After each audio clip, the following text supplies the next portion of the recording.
வச்சிருக்கிறேன். ஒரு பூச்செடி வந்து மேலே ஏற்றணும், அதனால மாடிக்கு ஏற்றுறதுக்காக ஒரு வேலை பார்க்க போகிறேன்.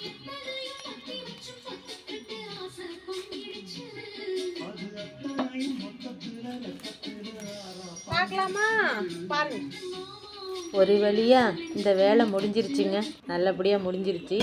இப்போ வந்து போத்து நட்டுக்கிட்டு இருக்கேன். இந்த செடியை வந்து கொடியை மேலே ஏற்றுறதுக்காக ஒரு கம்பு நட்டு அதுக்கு மேலே அந்த கயிறை கட்டி அதுக்கு மேலே மாடியில் கட்டலாங்கிறதுக்காக ஐடியா பண்ணி ஃபஸ்ட்டு போத்தை ஊனிக்கிட்டு இருக்கேன். அப்புறம் வந்து இந்த பூச்செடிக்கெல்லாம் வந்து நல்லா ஒரு களை பறித்து அது வந்து ஒரு மாதிரி நல்லா தண்ணி நிற்கிற மாதிரி நல்லா வறண்டி விட்டு அதுக்கப்புறமா நம்ம எருவெல்லாம் கொட்டி நல்லா வீட்டில் உள்ள எருவே போதும், அந்த மாதிரிக்கு நீங்கள் பக்குவமாக செஞ்சிங்கன்னா நல்லா வந்து பூச்செடியெல்லாம் நல்லா தளன்னு வளரும், நல்லா சூப்பராக இருக்கும். பாருங்கள் எப்படி நான் என்னோட வளர்த்துட்டு நான் உங்களுக்கு காட்டுறேன் பாருங்கள். இது பார்த்தீங்களா, இந்த ரோலை வாங்கி என்ன பண்ணணும்னா அந்த கட்டி விட்ருக்கேன் பாருங்கள். சந்தனம் இல்லை, இந்த கொடியாக இருக்கிறதெல்லாம் வந்து கம்பை ஊனி இதை வந்து மேலே ஸ்ட்ரைட்டாக மேலே கட்டி அங்கே இழுத்துட்டோன்னு வச்சுங்க, அப்படியே முறுக்கி விட்டோன்னு வச்சுங்க, அப்படியே சுற்றிக்கிட்டு போய் மேலே போயிடும். மேலே போய் அழகாக பூ பறிக்கலாம். அதுக்கு தான் இந்த வேலை இறக்கிது. அதுக்கு தான் இந்த கம்பு நட்டுருக்குறேன். இதை நட்டு வச்சுருக்கேன். அது நிழலாக இருந்தால் பூக்க மாட்டேங்குது. அந்த சைடு இருக்கா, இது அதுக்கு கிழக்க, இது மேற்கு. அதனால் வந்து நம்ம வீடு வந்து இங்கே வெயில் வந்து உச்சிக்கு வந்தால் தான் இங்கே வடிக்கும். அதனால் மேலே ஏற்றுறேன், மாடிக்கு ஏற்றுறேன். இது வந்து சந்தனம் இல்லை, அது வந்து கலர் காக்கராட்டம் அதெல்லாம் வச்சிருக்கிறேன். இப்போ தான் ஏற்றிக்கிட்டு இருக்கேன். முன்னாடியெல்லாம் இருந்துச்சு, அது வந்து அந்த பெயிண்ட் அடிச்சதில்ல, அந்த பெயிண்ட்டு ஏதோ பட்டு அப்படியே பட்டு போயிட்டு. ஒரு கூட பூ பறிப்பேன். சரி மறுபடி தோட்டக்கலையை ஆரம்பித்தே ஆகணும் அப்படின்னு ரோஸு கன்று மட்டும் அந்த தொட்டியில் வச்சேங்க. இந்த மழை காலத்தில் வாங்கி வச்சுட்டேன். பார்த்தீங்களா தொட்டி, அது என்னென்னா மழை தண்ணி அதில் இருந்து அழுகி போயிட்டு. அதனால் என்ன பண்ணுறேன், இந்த இடத்த சுத்தம் பண்ணியிருக்கேன். இதுக்கு வந்து சாணி எரு நிறைய இருக்குது, அப்புறம் ஆட்டாம்புழுக்கெல்லாம் இருக்குது. அதெல்லாம் இந்த இடத்துல கொட்டி சுத்தம் பண்ணி இந்த இடத்துல வைக்கலான் இருக்கேன். மண்ணில் இங்கே பாருங்க, இந்த இடத்த நல்ல ஐடியா தானே, முளைக்கிட்டோம். ஓகே, வேலையை பார்க்குறேன். குப்பை எலி கொண்டு கொட்டுறேன். என்ன பண்ணுறது, இதுக்கு கூப்பிடணுன்னா ஒரு 800 வேணும் கூலி. அது முடியல, இல்லை. அதனால் சரி நம்மளே சுத்தம் பண்ணுவோம். அந்த சமையல் வேலையை கொஞ்சம் நிறுத்திட்டு வந்து இதை காலையிலே ஆரம்பித்தேன்.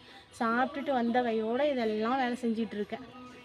சரி சுத்தம் பண்ணிவிட்டு விதையெல்லாம் வாங்கிட்டு வந்து உங்களுக்கு போட்டு அழகாக வீடியோ காட்டுறேன். விவசாயம் பண்ணுவோம்.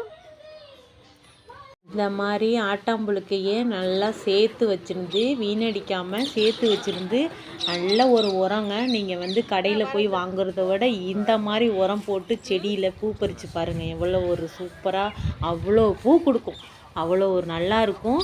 இந்த ஆட்டாம்புழுக்கைக்கு இவ்வளோ ஒரு பவரானு நினைப்பீங்க.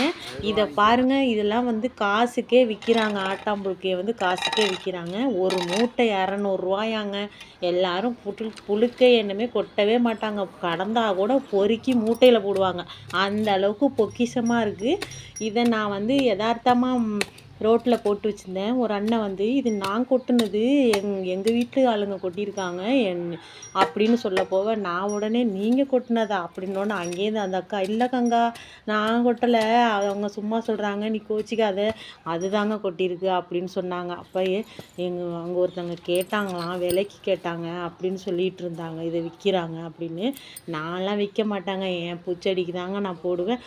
அவ்வளோ பூ பூக்குது, அவ்வளோ செடி நல்லா விறுவிறுன்னு வளருது.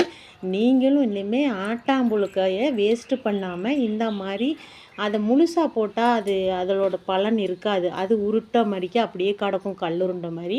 இதை ரோட்டில் போட்டு நல்லா மாவாக அப்படியே அரைப்பட்டோன்னா அள்ளி இது மாதிரி ஒவ்வொரு பாத்தி கட்டி அதில் வந்து இதில் நீங்கள் கொட்டி வச்சு நல்லா வளர்த்து பாருங்கள். செடியை நல்லா மலன்னு வளரும், அவ்வளோ பூ பூக்கும், அவ்வளோ சூப்பராக வளரும்.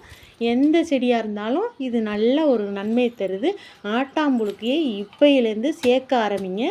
இது நான் மாங்கன்று வச்சுருக்கிறேன், நானாக கொட்டை போட்டு பதியம் போட்டு முளைக்க வச்சது. நல்லா டேஸ்ட்டாக இருக்கும். உருண்டை மாம்பழம் தான், நல்லா இருக்கேன்னு நானும் மணலில் இந்த எரு மணலில் அள்ளிட்டு வந்து போட்டு வச்சுருந்தேன். நிறைய கொட்டையை அங்கங்கே ஊனி வச்சுருந்தேன். நல்லா முளைச்சி வந்திருக்கு, சூப்பராக வந்திருக்கு. இந்த செடியில் வந்து பூ முட்டை இப்போ தான் நல்லா கிளை வெடிக்குது, நிறையா வெடிச்சிட்ருக்கு.